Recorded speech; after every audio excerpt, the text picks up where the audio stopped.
Sahana Bhavatu Sahanau Bhunaktu Sahaviryam Karavavahai Tejasvinavadhitamastu Ma Vidvishavahai Om Shanti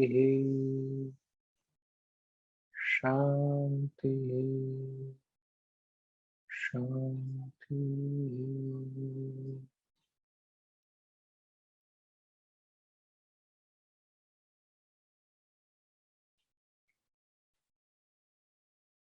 Shri Bhagavanuvacha Maya Saktamanah Partha Yogam Yunjanmadashrayah Asamshayam Samagram Mam Yatha Jnasyasi Tatshunu Jnanam Teham Savijnanam Idam Vakshamyasheshatah Yajñātvāneha bhūyonyat Jnātavyamavashishyate Manushyanam sahasreshu Kaśchidhyatati siddhaye Yatatamapi siddhanam Kaśchinmam vetti tattvataha Bhumirapo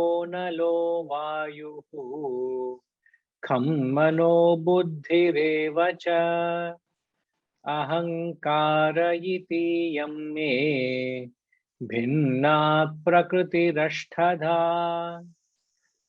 Apare yamitastvanyam Prakritim vidhi me param Jiva bhuta mahabaho Yayedam dharyate jagat Yetadhyonini bhutani Sarvani tyupadharaya Aham kritsnasya jagataha Prabhava pralayastatha Mattah parataram nanyat Kimchidasti dhananjaya Mayi sarvamidam prottam Sutre manigana iva Rasohamapsu kaunteya Prabhasmi shashi suryayoho Pranava sarva vedeshu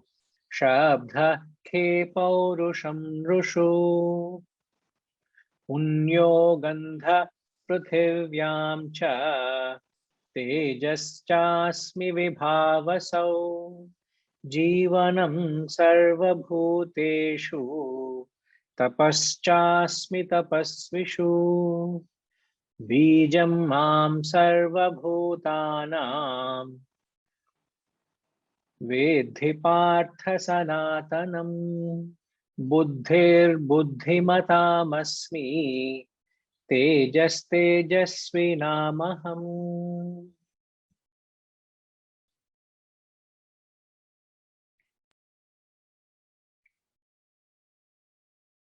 Hari Om, Namaskaram, everyone.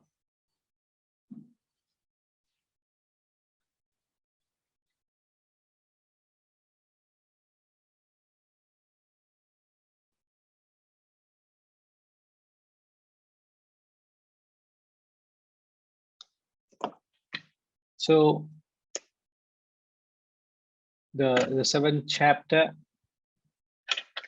we brought about the differences between knowledge and wisdom, because the chapter is entitled Jnana Vijnana Yoga. Jnana Vijnana Yoga, the yoga of knowledge and wisdom, isn't it? Now, one of the most important points we made at the conclusion of the session last week was that ignorance creates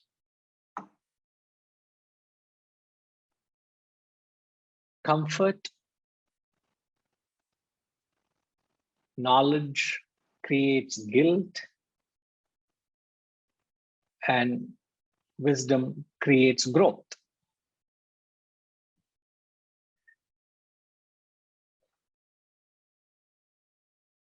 So that point clearly drives home the subtle difference between having knowledge vis-a-vis converting it into wisdom.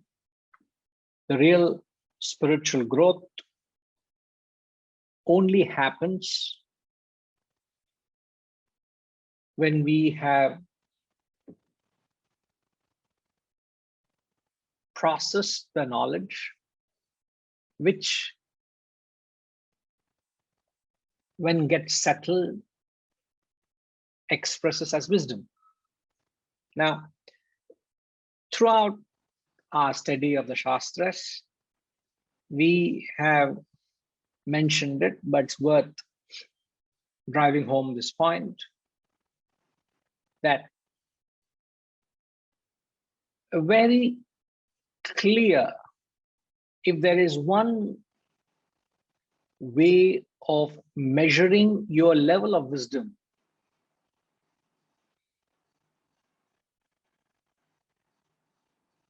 you can measure your level of knowledge, how well read you are, how well acquainted you are with the texts, how intelligent you are.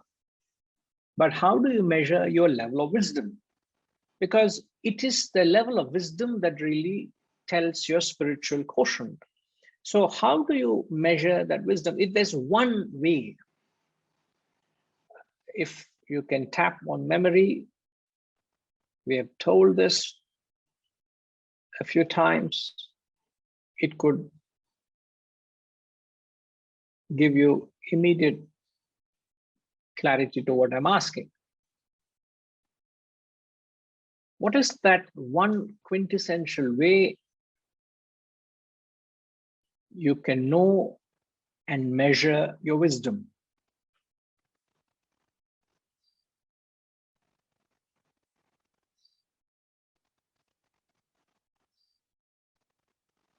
I'll ask Vaidyanathanji.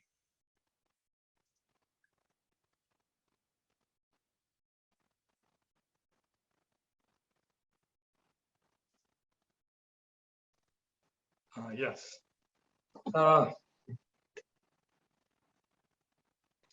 think the degree of peace in a person, when a person is wise, when I say wisdom wise, he's very peaceful because he has a better understanding of everything happening around him from an underlying point of view, not just knowledge, from the underlying point of view. Therefore, he doesn't react and he therefore stays peaceful. So the degree to which a person is peaceful probably is a good measure of his level of wisdom or how wise a person is. Yes, you have. That's a very valid tool to measure your wisdom. But the problem there could be, I'm not saying there is certainly, but there could be a problem that even a tamasic person is very peaceful. A fellow in ignorance also is very peaceful and comfortable in his own state of affairs. He doesn't bother to what's happening around. They are reckless to their actions. They are unmindful of consequences because they are in their own realm of comfort or peace. So it is possible, since there is that element of tamas in each one of us, how am I to differentiate the peace arising from tamas vis-a-vis the peace arriving from sattva or wisdom?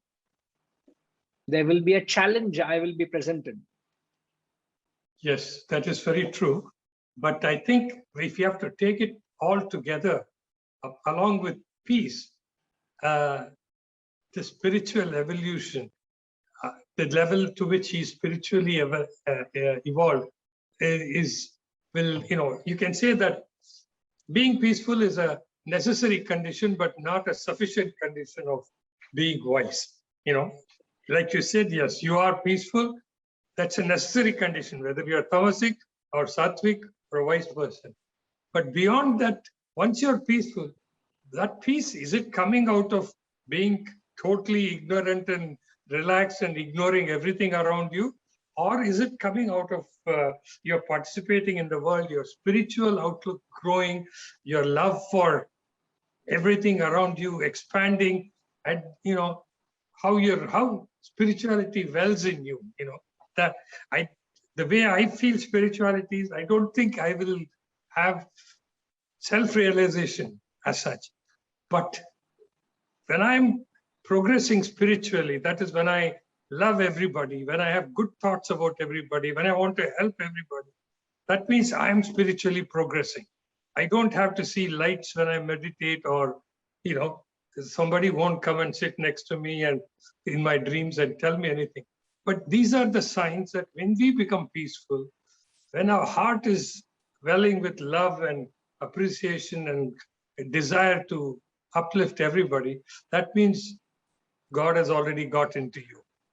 And that is progress. And therefore, wisdom is a manifestation of all these qualities that comes with spirituality. So it looks like you are giving more than what we asked, sir.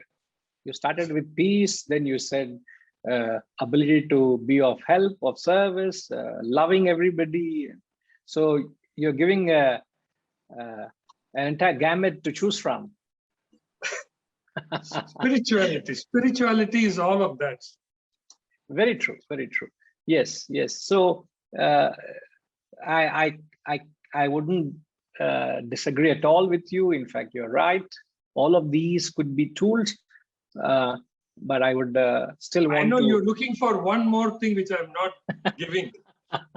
Yeah, you know me now. Around. Now you know how sticky and fussy I am, isn't it? Well, all right. So let's. I think a couple of them have raised their hands. Tikima, yeah. I can't give you the permission to. Okay. Okay. Since you have raised Tikima, I shall. It's okay, Guruji. I mean, no, please share your thoughts. Yes, please. Okay, so I think it would be the extent to which one can control the mind and act guided by the intellect.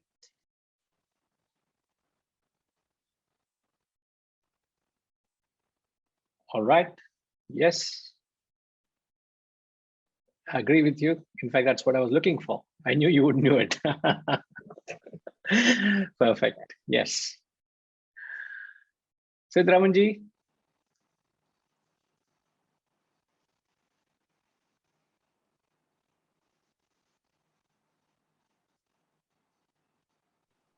Hari Om Guruji. Yes, namaskar. Hari Om. In one word, I have to say he has to be introverted. Unlike he is not extroverted, he is introverted. Once you become introverted, you have started evolving spiritually. Right. In fact, the question we are directly, if we pinpoint the question is how do you measure the level of wisdom? Yeah. Obviously, spiritual evolution is measured quotient. by. We measure by spiritual quotient. Yeah, but again, the question would come up: how do you measure your spiritual quotient?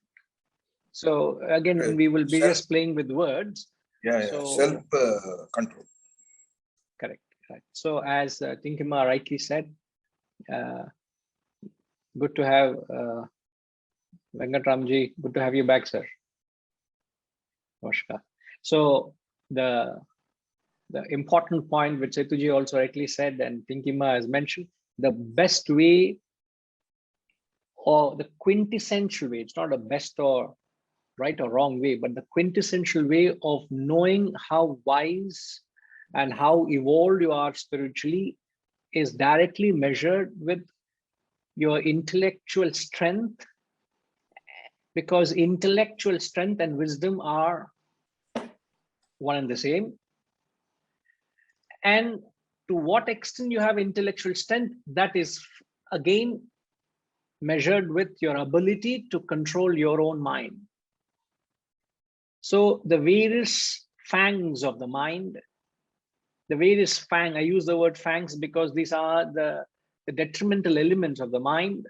The various aspects of the mind are to control your mind's emotions, to control your mind's likes and dislikes, to control your impulses, to control the vagaries, to control your desires.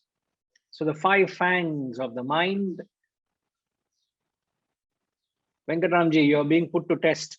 So what are the 5 fangs of the mind?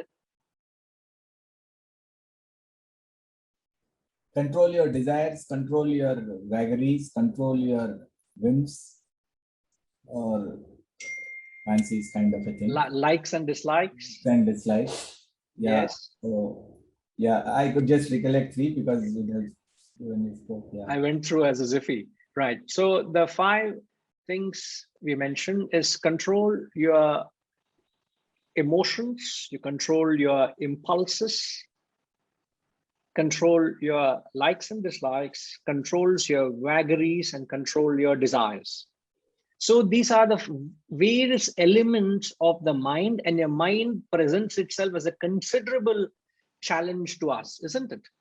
The mind keeps craving for desires, the mind keeps, the vagaries refers to the past worries or the future anxieties, or you impulsively, without processing your actions, you react to situations rather than responding them. So on and so forth. And a perfect control over this tendency of the mind would measure your level of wisdom. Isn't it, Ji? Right. And this, you are the best judge. You would know to what extent you have your mind under control. And one who has completely mastered that aspect of the mind, he is a man of realization. So again, that state, an unknown state of perfection, is being described in a language, in a term which we are very familiar with, because we know what the mind puts us through. And if we are able to inject that self-discipline into it, to that extent you have attained perfection, to that extent you have attained mastery. Maybe then you are no longer a human being, kind of. I mean, you have gone beyond that. I mean, if all these 5, which actually bother at least lesser mortals like me, if you achieve perfection, then you are into a different space in life. No, when you say you're not a human being, not that you start developing any new organs or things like that, but you have a different perception. That's when you are said to be a godman. You are catapulted to that state of a man of realization. Yeah, so I know where you're getting at, but what is the comforting and the solacing factor is that is our birthright. That's what these texts are constantly telling us. To reach that state is what you should strive for, and every action should lead you to that goal of perfection. Yeah. Isn't it?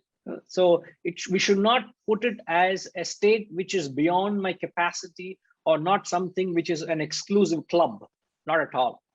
We should strive, constantly keep striving towards. Constantly keep striving. Thank you. I still keep remembering, you keep talking about trying to participate a half marathon. Keep striving, isn't it? Yeah, I'm doing now 11 kilometers. I do it at ease. So yeah, I should be there. I mean, I'm confident. I'm certain you will be there. Thank you. It's very much reflecting. You look far more fitter.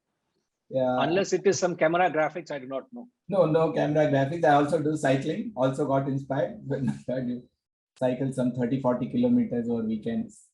Yeah, doing multiple things. So Very good. Very good. So you're coming to the Vedantic fold now. So we all very good. Thank Right. you. Right. So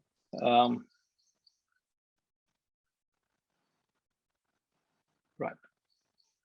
Let's move on with the broad differences we brought about in the difference between knowledge and wisdom through the last week's session. Keep them in mind, and we will get on with the text. Verse 1, please.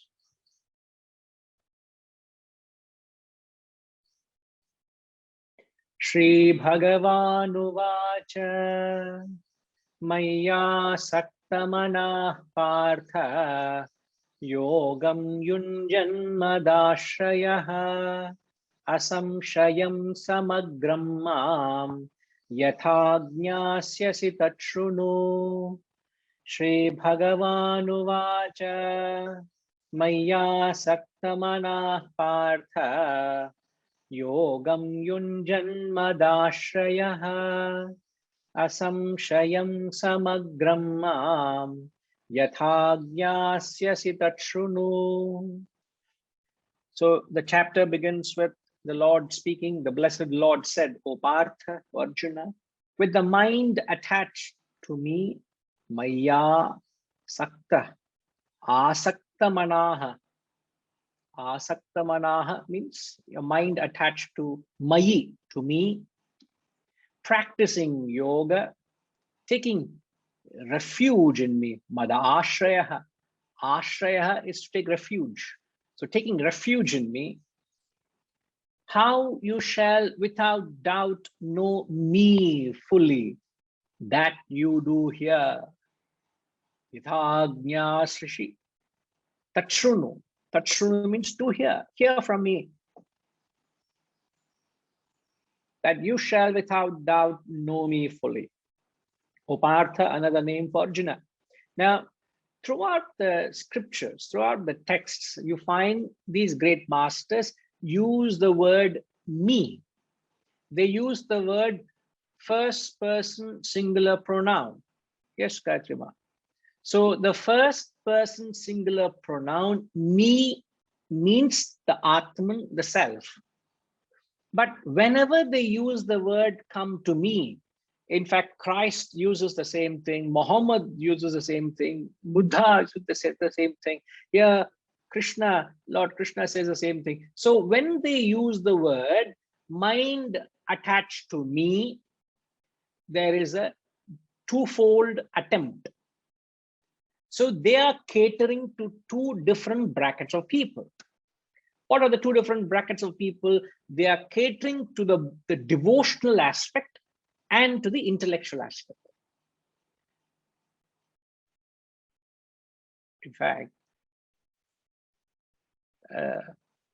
a very close student, her mother is going through some not critical surgery, but going through a surgery procedure, and she's in a early 90s. So at the ripe old age, she's going through surgery. And all she says in that procedure, whatever, she's in the hospital, all the time she says, Krishna, Krishna, Krishna. She keeps uttering the word Krishna, Krishna throughout the day. Now, here also we're saying, Shri Bhagavanu Acha. We're also taking the word of Lord Krishna. But what's the difference when she uses the word of Krishna, please help me, save me, relieve me of my trouble. When she uses the word Krishna, it is an emotional approach, a devotional angle. And when we use the word Shri Bhagavan Uvacha, the blessed Lord said, what did he say? We are trying to rationalize it. We are trying to engage with our intellect. So the usage of the word me can easily be replaced with the self. But So it caters to intellectual as well as emotional. Now, what this has done, the damage this has done is people have developed a fanaticism to the personality. That's the damage it has done. People have developed an overwhelming affinity to the personality. They think it is the person. When they say, when Christ said, "Come to me, I am thy Savior," they believe it is the Jesus Christ himself, the personality. So wherever they use the word I and me, it means the self and not the personality. As an intellectual, we got to replace the principle behind it than the personality. So that's the first thing you got to understand. So why do they keep using the word me? Now, here, obviously, he clearly strikes a card and he says, asakta manaha, with the mind attached to me. Now the question is, where is your mind attached to now? Today, our mind is sadly attached to anything and everything else except the truth, isn't it? Therefore, his appeal of wanting to draw our mind to the self is very pertinent. So our mind is attached to, as in the Bhaj Govindam we learn, our mind is attached to the Kanchana and Kamini. Our mind is attached to acquisition and enjoyment. Our mind is attached to the world. Now, when you develop an attachment, this is what happens. A simple test. Now, all of you, I'll request you to put your finger in front of you. If you put your finger in front of you and try to focus on the screen ahead of you. When you focus on the screen ahead of you, what happens to the finger? Even though the finger is right in front of your eyes, it gets blurred, isn't it? The finger is there, but you don't get the actual picture of the finger. But the moment you shift your focus onto the finger, which is in front of your eyes, what happens? The backdrop, the screen, all of you, in fact, are blur for me. I shift the focus on to you all, the finger right in front of me becomes out of focus. I shift the focus onto the finger, the picture out of focus. You can do it n number of times. This principle functions. Now, what are we trying to tell here? When your focus, if you say the finger is the world and the backdrop is the self, if your focus is on the finger, the world, the self is out of focus. You shift your focus onto the self, the finger, which is the world, you are enmeshed, you're continuously dealing with right throughout your experiences, it becomes out of focus. So when they say the mind attached to me, now the question is, what is your mind attached to? Since the mind is attached to the world, the self is out of focus.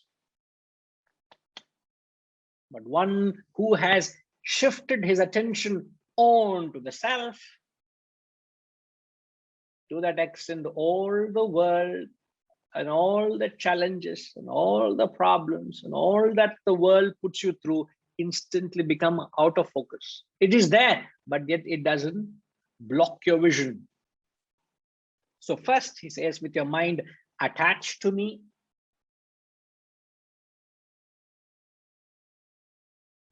and then he says, take refuge in me. What do you mean refuge? What is that English word refuge mean? Badriji, what does the word refuge mean?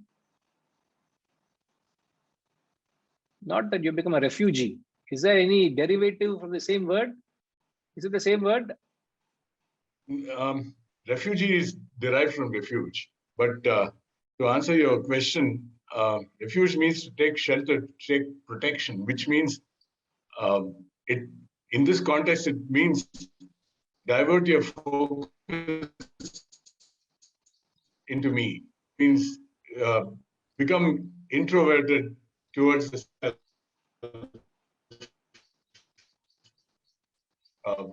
It's that most people by nature are extroverted to a large degree. And only as your spiritual journey advances, the extent to which you are introverted increases. And probably the word I'm trying to say, take refuge in me, means turn your attention inwards, and you will then receive the wisdom through your own contemplation, through your own efforts.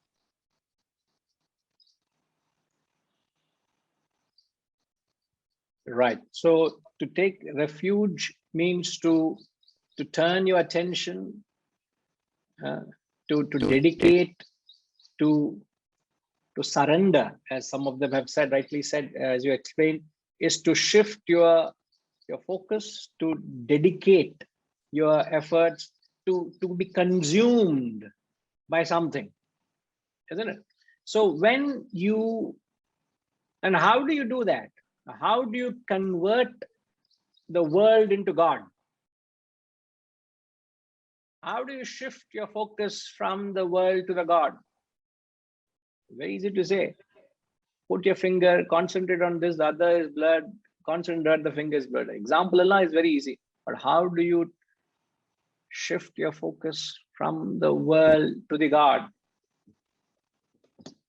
It's a progressive exercise of it's the sadhana. It's not going to happen overnight. So it has to happen step by step through the exercise of the intellect over the mind, and to change your value system. What priorities do you give to the world outside and to its attractions, and what importance do you give to the benefit you experience when you turn your gaze inwards and learn to control your mind. We have already said that as you learn to control your mind, you start experiencing the peace not of the tamasic person, but the peace of the spiritual seeker.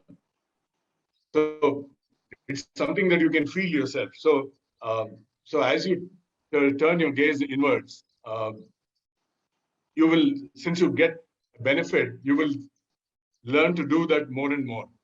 If there was no payoff of turning one's focus away from the attractions of the world, then human nature is not to do it.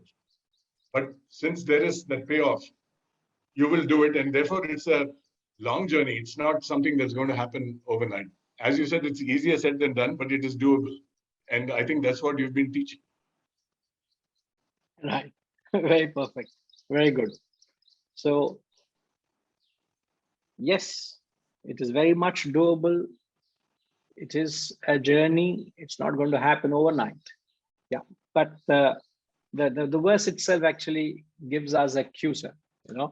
As the text says, with your mind attached to me, taking refuge in me by practicing yoga.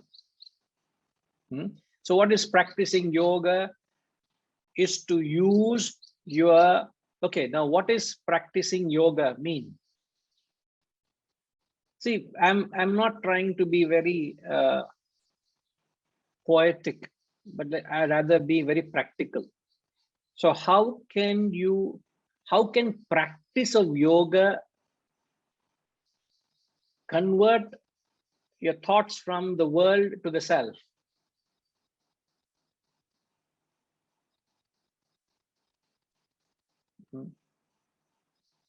How does practicing yoga convert the thoughts from the world to the self?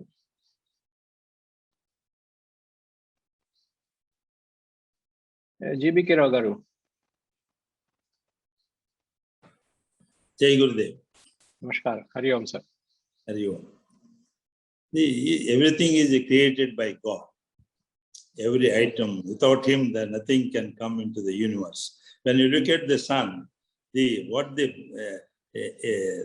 energy or the light, everything that is because of him, that is what we have to practice. It is saying that in the light or the sun, anywhere the Chaitanya, that is what we have to practice it, to see that he is there in it. That practicing, that is a yoga. Looking at everything is seeing him in it. Whether as I am consciously, I must be there. I am not the body. I am the soul. That situation, the practicing, seeing others also the soul, that practice is yoga. Perfect. Yes, it's a very high definition or very high level of practice of yoga, of able to attune to the self. Yes, sir, very true.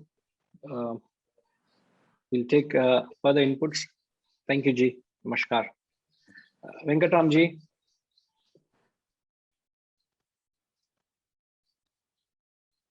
Sir, could you please? At an elementary level, for somebody who is actually starting it, it would actually bring you to a lot of focus. I mean, yoga probably might bring a lot of focus into and probably some bit of a concentration.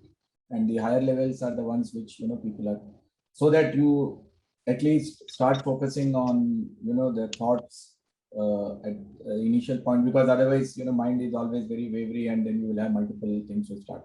I mean, that is where I was actually looking at. What does yoga do to a person, at least in the initial stages? So brings a lot of focus and attention to what you are thinking, and then probably, and that is how I was looking. No, what Venkatamji, what you are saying is what yoga does to you. Yeah. Isn't it? The benefits of it. But my question is, through yoga, how do you make your actions divine or godly? Okay. Because that's what the verse is giving us the cue. Oh. The verse is saying, by practicing yoga, you can shift the mind from the world to the God, to the self, and you can take refuge in it. So yoga is the means. So what is the most practical solution where you and I and everybody in this class, everybody can practice yoga? It's not, it can be treated as a very high exalted spiritual practice, or it can be an entry point into the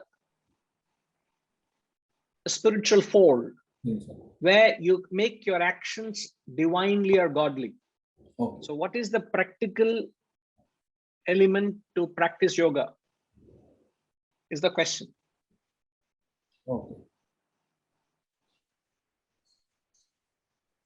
See, if we don't give it a applicability, there's no point even talking of it. Yeah. So if you were to go to your office tomorrow, and if you can practice yoga while at work, isn't that spirituality, sir? Yes. It doesn't have to be confined to spiritual discussions or forums like these. No, it has to be practice in action, isn't it? So the question is how to convert action into divinely. Oh. How to make it divine. That's the thing, sir. I take your thoughts. Please think along. Okay. Okay, we'll take I think Gopalakrishnan ji.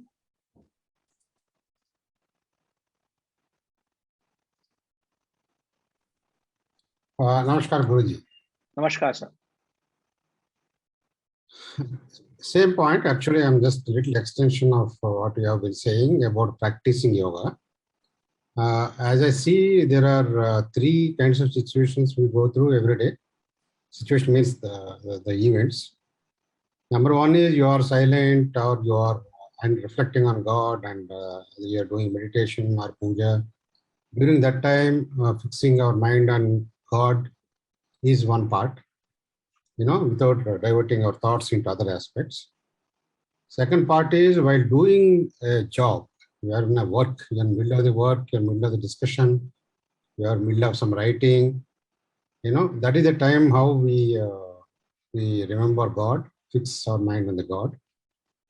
And third part is when you are in a kind of conflict with the situations, very difficult situations come in, where your emotions come to difficult conditions. So at that time, how do we remember God? So this practicing yoga is how we get onto this fixing mind on God in these three kinds of situations is the question in practice. That's what I've been thinking. So one way to say is that, your strength of faith in God and strength of belief in God's gospels may lead to that, at every moment you remember God. Is that the way or any other way? I mean, one point is clear that whenever you remember God, you feel mind is peaceful and emotions are down and your buddhi starts working. That is true. But how do we Right. make that kind of situation where more frequent? Okay, right. So through the, I agree with your rational thought processes, and perhaps we can clarify that when we hear to others' views. I'll come to it, sir. Okay, yeah, Setuji. Hari Om Guruji. See, everyone is in action. Even atheist also is action. So doing action, karma, in yajna spirit is the first step. Yeah, yoga means union, and karma yoga, although bhakti yoga, jnana yoga, for all there. But the simplest is everyone all the time in action. So this applies to everyone, whether they believe in God, not believe in God, or believe in truth, or irrespective of this. Perfect. Yes. You actually spelled it out, sir. Very good. Yes. Perfect. Yeah, Srinivas Reddy Garu.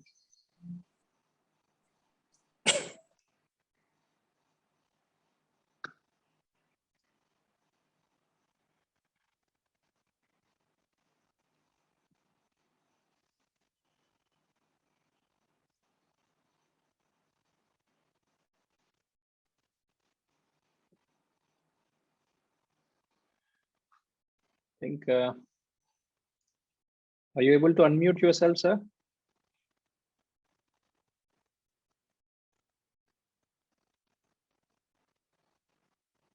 Well, I think there could be a concern there with him. Now, going with what Setuji has said, and others have actually also put it in your own words, the whole concept of practicing yoga is to engage, obviously, the three equipments or the tools. That's a physical body, mind, and intellect. So how do you attune to the higher, the highest being the self, through action, emotion, and thought? Now, it is very difficult to catapult yourself to the state of godliness from the state where we are currently, isn't it? We got to be very realistic as to where we are. And God, the thought of God consciousness is the highest thought. So from existing level to that level, you got to have intermediate goals, short-term ideals. So the only way you're going to practice yoga is trying to make your actions with a spirit of yajna. You must learn to operate with a spirit of yajna, or what is known as, you must have a goal in life. The only way you can make your actions divine is by having a goal. And a goal is defined as something which is less selfish than the state where you're in. So you must think in terms of service and sacrifice. You must think in terms of what is the higher goal. How unselfish can you be? So the moment your actions are of an unselfish nature, sacrificial nature, which has less ego and egocentric desires, When you worship, when you are out of focus, the higher goal becomes the purpose. When the focus is on yourself, the higher goal is out of focus, isn't it?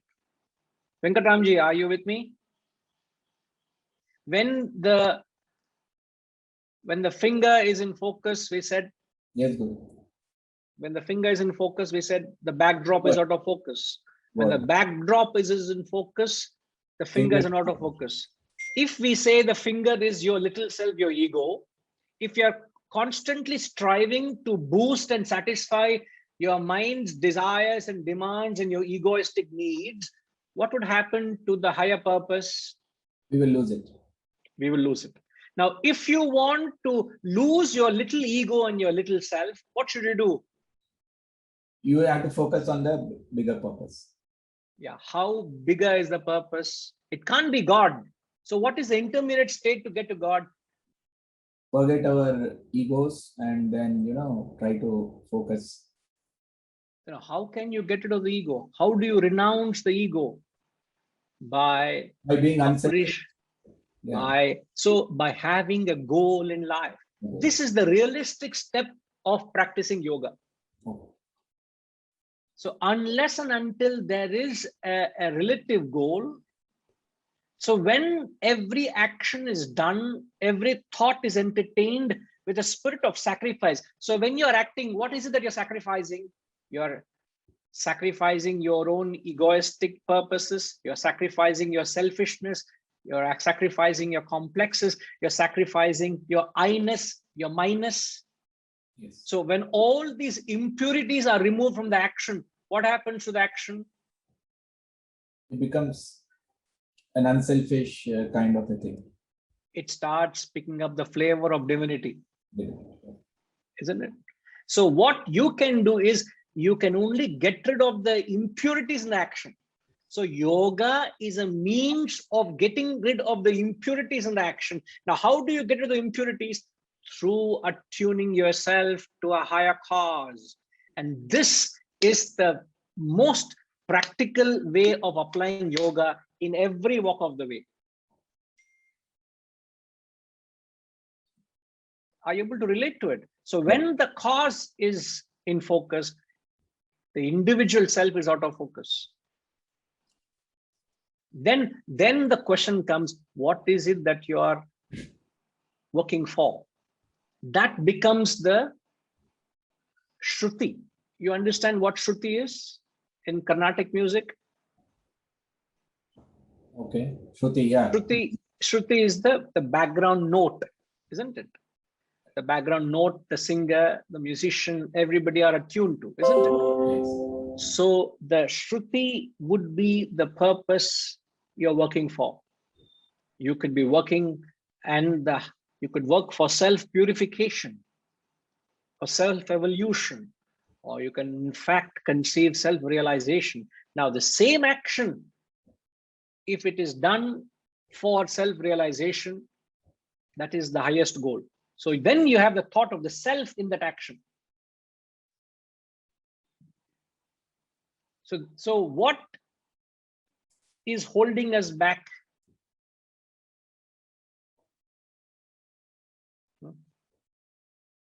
Let me ask Ramji. Sir, what is holding us back from entertaining the thought of the self? Yes, sir. I think what is holding us back is our attachments to the worldly things. Because the more we are attached to the worldly things, the more bound we are from moving in the direction of, self realization or the path what we just talked about. So the more we give up worldly attachments and attach ourselves to the higher purpose, so detach from the worldly, detach from the lower ones. That's what you told us many times. So detach yourself from the lower ones and attach yourself to the higher purpose. When you detach from the lower ones, you create space in your mind towards the, to create space for the higher purposes. So that is what I picked up from the earlier discourses. Yes, yes, yes. It is. It is that. Could it also not boil down to the lack of knowledge itself? Yes, of course. I think knowledge, I would say not lack of knowledge, but non-conversion of knowledge into wisdom could be the reason for attachments. So even if you have knowledge, but if you have not converted into wisdom, or if you don't have knowledge at all, either ways you will get more and more attached to the worldly things. See, the action will not change. We are only saying, why can't you even entertain the thought of the self? You know, so as you rightly said, it's because the mind is grounded. It's so sadly grounded and attached and bound to it. It's like, you know, it's like you tie an ox to a peg, and how much freedom has it got? Only a circle around it. Yeah. And that circle depends on the length of the rope. The length of the rope, that's all. We all like an ox tied to a peg, and the freedom we all have is the length of the rope. The question is, how long is your rope? Yeah. Isn't it? So if our rope, if the rope is long, you have that much more freedom to think beyond. But if the rope is short, yet we are free, but yet we are bound. There is that limited, we are going in circles.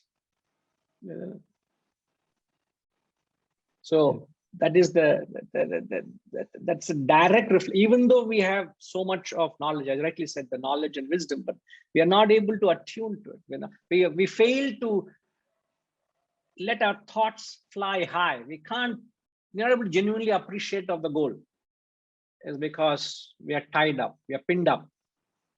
So, perfect, Ji. Just one question, Guru. One question, Guruji. Here, when we say self, I think people may get confused between self and selfish, because when we say self here, what we mean is the inner self, that is the journey towards finding the Atman, right? Am I correct? Yes. Okay.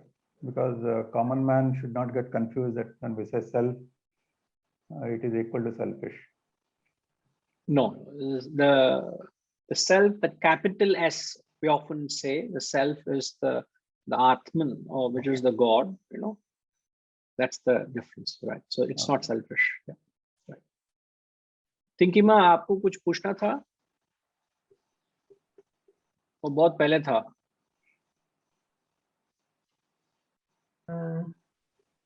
I think it was about this question you had asked, that what is practicing yoga? So that I had said is the three yogas: karma yoga through unselfish action dedicated to the divine, and bhakti yoga is universal love, that is seeing the self in all, and through jnana yoga is through gaining the knowledge of who we truly are, to dispel the ignorance. So we are not, we don't take ourselves, what you said, to be the limited self bound by our desires and attachments. Yes. That's what I wanted. Yes, yes, yeah. You're right. Perfect, Ma. Perfect. That's right. Yes. Now, interesting question Venkatramji is asking. No, I just wanted, Guruji, who decides the length of the rope? Do we decide ourselves? The more and more we achieve, the higher, then we become more free, and then, is that, or in the early stages, because we are so much on these worldly attachments and all, we are in that small whirlpool. Is that what this thing is, if I have to draw some analogy? It is. In fact, as you rightly said, what makes you small is your thinking. Okay. Got it. If you think of your own limited personal interest, it makes you very small and your rope is very short. Okay. But if you are able to think, so it's the thinking that matters, isn't it? So if you are able to transform your thought processes through this wisdom, through this transformation, it's all the Shastras constantly say everything is self-created. Oh, wow. That was the clarity. Thank you. Perfect. Perfect. Right, sir. Okay. Harish ji has got something contrasting view. I don't know, is it genuinely intended to create a contradiction, or Oh. Harish ji, please clarify. Take decides the length. I'm sorry, Guruji. Hari Om Guruji. Hari Om Guruji. Can you switch off your, There is some mute yourself.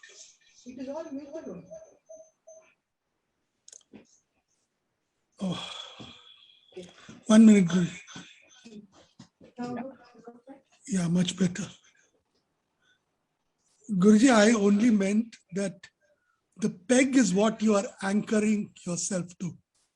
So the length of the rope or the amount of freedom you have depends on where the peg is. If the peg is in the world, then you are more attached to the world. If your peg is in the higher, that is, your focus is on the higher, then the rope is that much longer. And you are that much more free. Harish ji, please don't confuse us. Thank you. I am going to permanently mute you. Rajima, please switch off his laptop.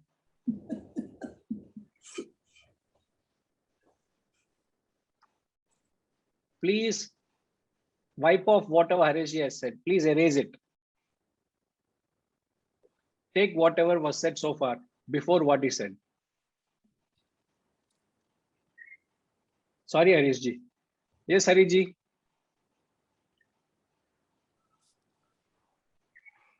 Hari Om. Yes, sir.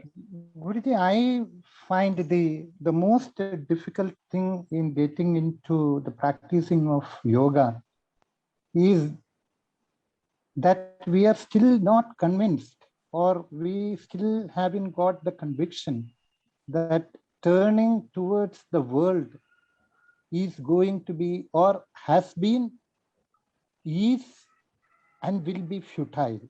Though during the studies, we say that turning towards the higher will help us, but we are still not convinced. When we have got any problem, the immediate solution is that we are turning towards the world. So to me, I find that I have to analyze my life totally and get myself convinced that every experience that I had with the world, it had been only futile. It has never solved my problem.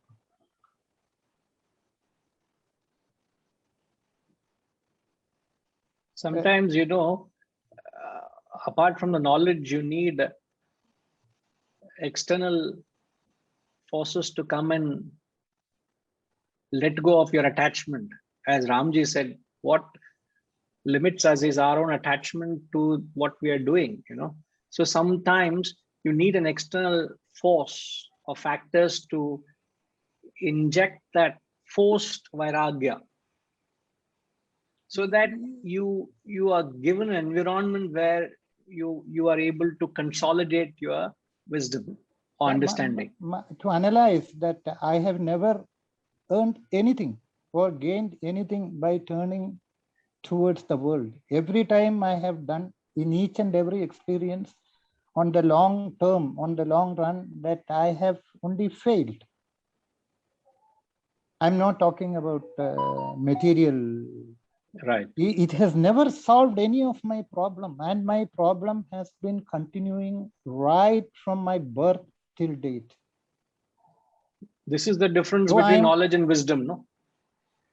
In spite of all the understanding, still you resort in your own words. You still resort to the world. You still take refuge in the world. Still you surrender to the world. Yeah. This is the difference between the clear-cut knowledge and wisdom. But one who has that wisdom, his mind doesn't get drawn into it. His mind is drawn to the higher because of the intellectual strength. Either the mind by itself is fascinated. See, when the mind by itself goes to the higher, it is known bhakti. When the mind is made to go to the higher, it's known as jnanam. So either through bhakti or through jnanam, you will have to pull the mind from its attachments to the world.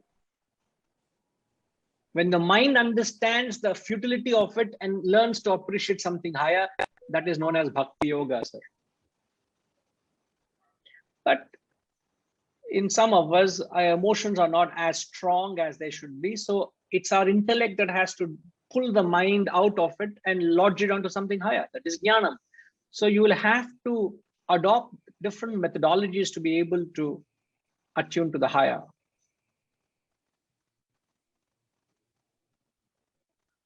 And when you can't help yourself, the least thing you can do, Hariji, is to surrender. Another Then failure, sorry. his surrender is where Guru can come and, there's this game, no? Somebody who I think recently when I was talking to Reddy Garu, he was mentioning an example.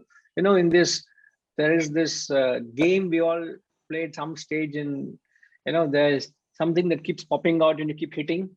What do you call that game? Yo-yo. Is it yo-yo? Yeah. Rajima? Ma, have you literally shut off Hariji's? I was just jokingly saying, switch off Hariji's video. You're permanently switched off.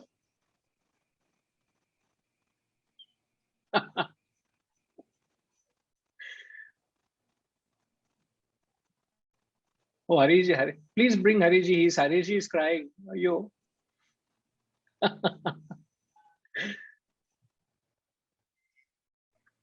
So it's like, that simple game, you need the knocks and shocks of the world to make you more introvert, or you need a guru to come and hit hard at you and pull you out. And if you want a guru to come and allow that to happen, you must surrender. You must let the guru do it for you. Otherwise, you are with all the knowledge, you're still stuck in your own cocoon. The job of a guru is to pull you out, but you must surrender for the guru to allow you to do that. Okay, Hariji? Yeah, another problem also what I have found within myself, that I have been, all these years, I was studying, I was attending classes just like I used to attend my classes in the college. It was only to understand what is being taught mechanically. I go, I read even Swadhyaya every day morning that I read, but try to understand what is written in the book and what is written in the verse. But seldom have I tried to analyze myself using those words. And I find that is my biggest failure, to analyze myself. When we are talking about, I brought this topic because you were asking what is the problem in, why is it difficult to have yoga in your life? It's because I'm not studying myself. I'm studying only the words. So how to apply? So that's the thing, that's in answer to the question I said, the important step to get into the practice of yoga is to start performing action. A time will come, you'll have to put aside your knowledge and understanding and put it to action. So you got to ask yourself, what actions have I done to advance this knowledge? How sacrificial have I been? To what extent have I sacrificed my physical energies, my resources, my time, whatever it is? You got to think in terms of action. A time will come, you'll have to put aside the books and say, let me plunge into action. I agree with you. I totally, because too much of study Yeah, that is, I agree. Intellectual nausea, Yeah, so suffocating. So you've got to put aside and say action and plunge into it. Therefore, I said, what is the goal you're inspired with? Don't tell me you're inspired with self-realization. It's only there for the books. Leave it, let that be in the books, which is evident from what you're saying,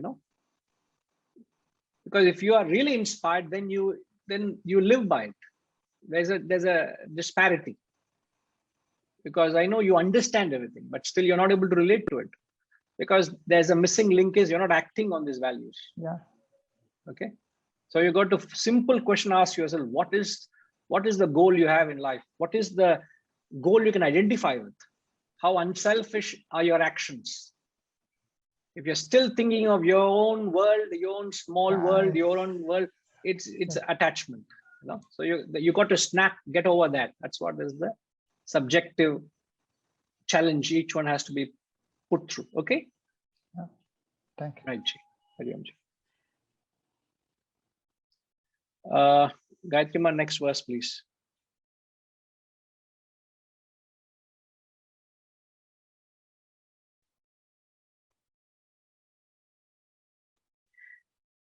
Jnanam teham savijnanam idam vakshāmya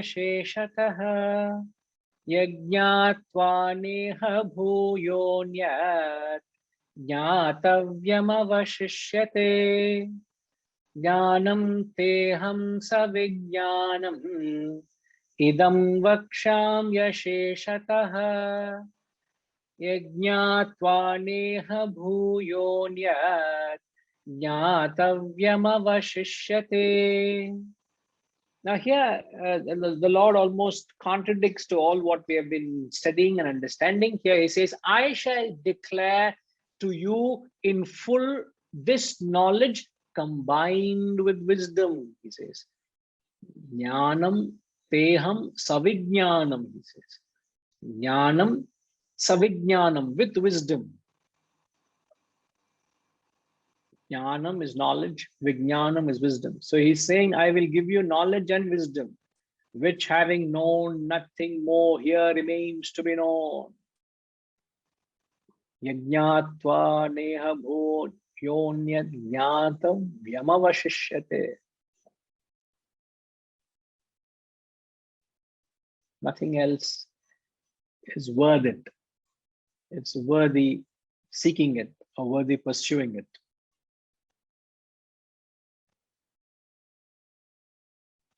As we always been told, even in the text last week we studied, a guru can only give you knowledge, a guru cannot give you wisdom. Here he almost contradicts it. He says, I will give you jnanam and vijnanam. Now, how do you justify this?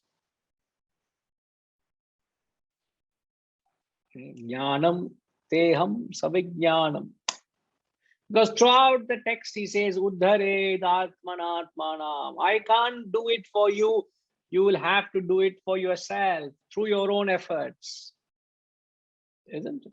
You can't depend on the guru for your transformation. You got to do it yourself. But here he says, I will give you knowledge and wisdom.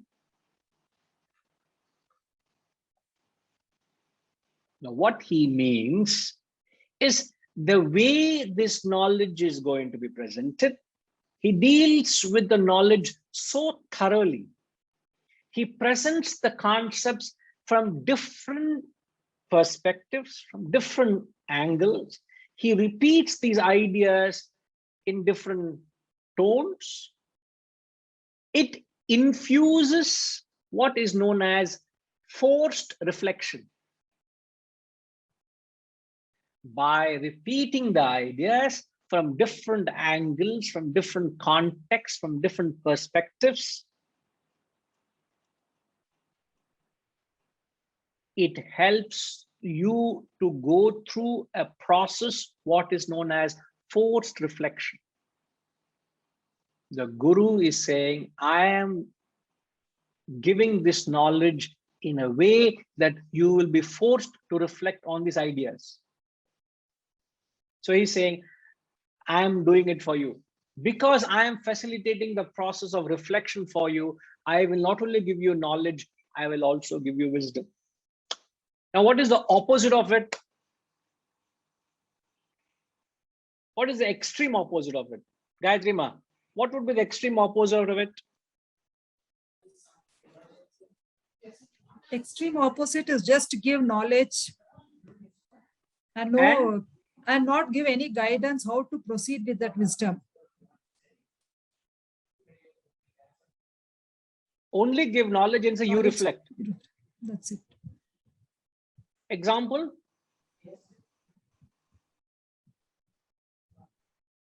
Just giving lectures about the Upanishads and just forgetting about, like, just giving the lectures and going away, like you don't really interact with the students, or you not even guide them, like, and say, now you to learn yourself. The classic example is the Upanishadic masters just giving the aphorisms.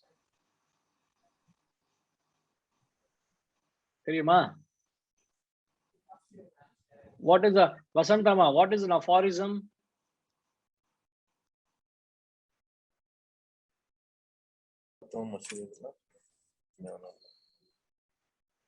Setuji, no helping, huh? Your microphone is too good. Even your mental whispers we can hear. Yeah. Aphorism na enama? Sayings. Aphorisms are very short, cryptic sayings. And what are the aphorisms? Which is a very famous aphorism.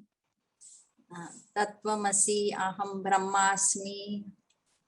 Correct. What more is there? Prajnanam Brahma, Tattvamasi, I am Atma Brahma, Aham Brahmasmi.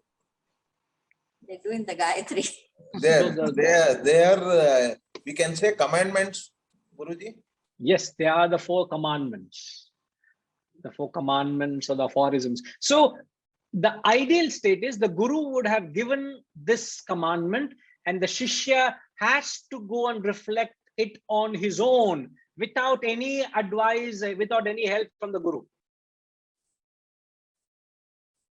There is no forced reflection. The student has to reflect on his own accord and come to a conclusion as to what that truth is. Tat tvam asi, that thou art. Who is that? What am I? There is no help. So that gives entire onus on to the student to figure out what should be the line of thought. But here, contrast to that, Vasantama, contrast to the Upanishadic style, here, in fact, the entire Gita is explaining those 3 words, Tvam, Tat, Asi. Those 3 words are actually explained in detail. The concepts are repeated, different angles, different contexts. So when a Guru himself puts that extraordinary effort of trying to present these ideas in a digestible way, what does the Guru do for you? He is giving you the path. He's also giving you the path. He's putting you through the process of reflection. Therefore, he says, I give you not only knowledge, I'll also give you wisdom.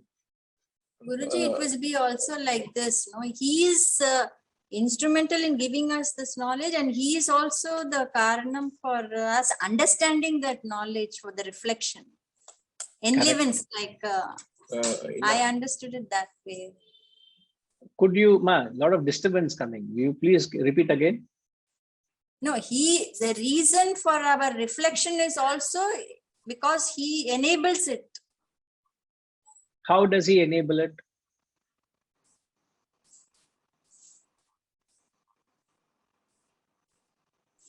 No, I'm only trying to understand you. How does he enable your understanding?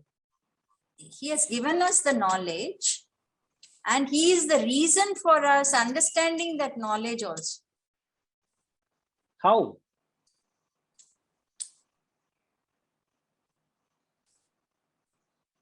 Because I'm not saying you're wrong. I'm only trying to understand what's the how do you say that? Not able to explain, but I have got it like. He gives the know-how and technology, and he lives it.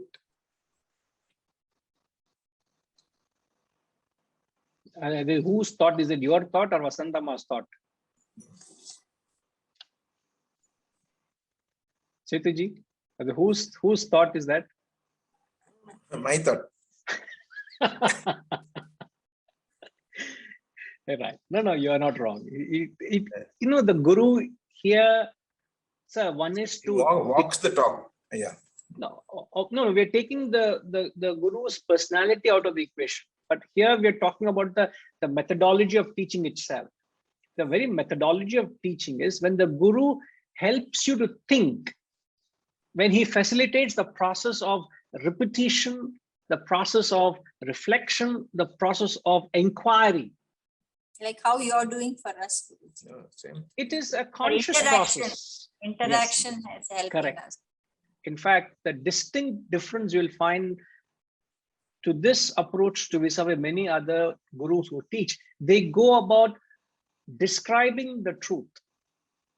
But here we are going about Actual practicing of explaining the truth. We not only describe the goal, we are giving the path to the goal. the relative. Yes, the goal is relative. We're also giving the path. Many people only give you the goal and describe the goal. They don't give you the path. And that's a totally different ball game.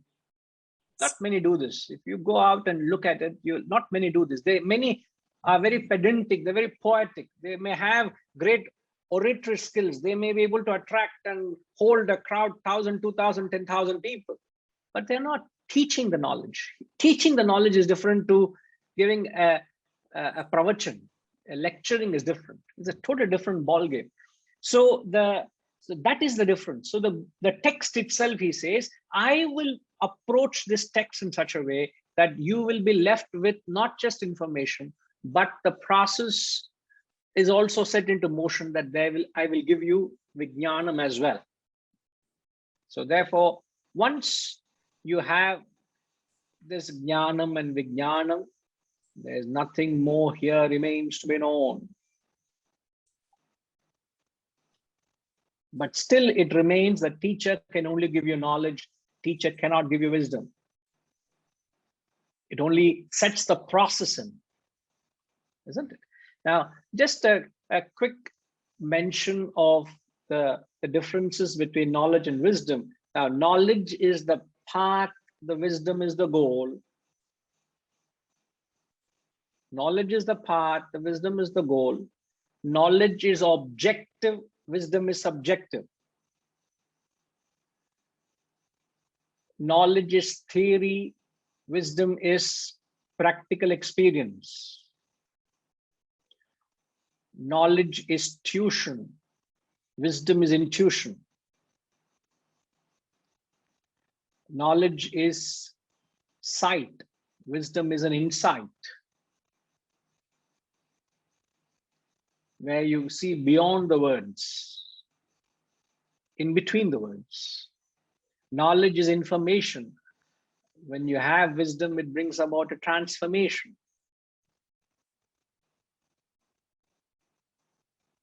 Knowledge is two-dimensional. Wisdom is three-dimensional. You can just add to those which we discussed last week as well. Knowledge is the means, wisdom is the end. You may have tuition, but you don't have intuition.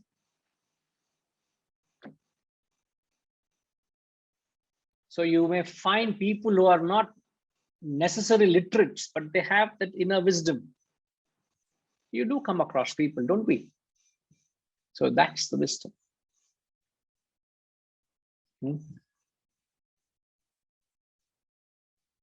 So the quality of knowledge is such that once you have this, you don't need anything else, he says. You've got everything. That's the kind of assurance he gives us. Okay.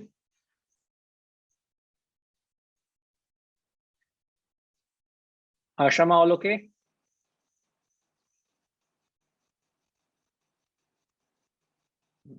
Padmanima?